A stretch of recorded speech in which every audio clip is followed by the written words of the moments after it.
যে দোয়াটি পড়লে আপনি খারাপ কাজ থেকে হেফাজত থাকতে পারবেন, অশ্লীলতা এবং বেহায়াপনা সকল প্রকার খারাপ কাজ থেকে আপনি হেফাজত থাকতে পারবেন। আল্লাহ পাক রব্বুল আলামিন আপনাকে হেফাজত করবেন যদি আপনি এই দোয়াটা পড়তে পারেন।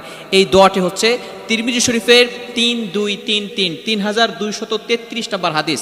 আল্লাহ রাসূল সাল্লাল্লাহু আলাইহি সাল্লামকে আল্লাহ নিজে স্বপ্নের মাধ্যমে এই শিক্ষা দিয়েছেন, যেমন একটা দোয়া যদি কোনো ব্যক্তি করে তাহলে আল্লাহ পাক রব্বুল আলামিন তাকে সকল প্রকার ফাহেশা কাজ, গুনাহের কাজ, অশ্লীল কাজ থেকে আল্লাহ পাক রব্বুল আলামিন তাকে হেফাজত রাখবেন, সে হেফাজত থাকতে পারবে। আমাদের সমাজের ভিতরে, আমাদের সোসাইটির ভিতরে এমন কিছু পার্সন আছে যারা চায় যে আমরা ভালো কাজে, ভালো পথে চলবো, সঠিক পথে চলবো।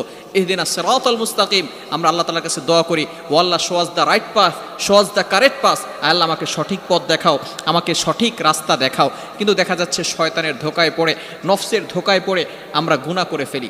এই দোয়াটা যদি আমরা পড়তে পারি, যেটা আল্লাহ রাসূল সাল্লাল্লাহু আলাইহি ওয়াসাল্লামকে আল্লাহ নিজে শিক্ষা দিয়েছেন, তাহলে আমরা গুনাহ থেকে হেফাজত থাকতে পারবো। দোয়াটা কি?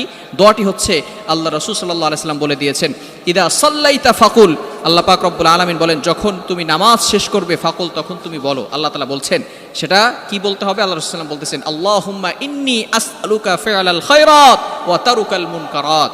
এই ছোট্ট দোয়াটি আমরা করতে পারবো না? আল্লাহুম্মা ইন্নী আসআলুকা ফিআলাল খায়রাত ওয়া তারুকাল মুনকারাত।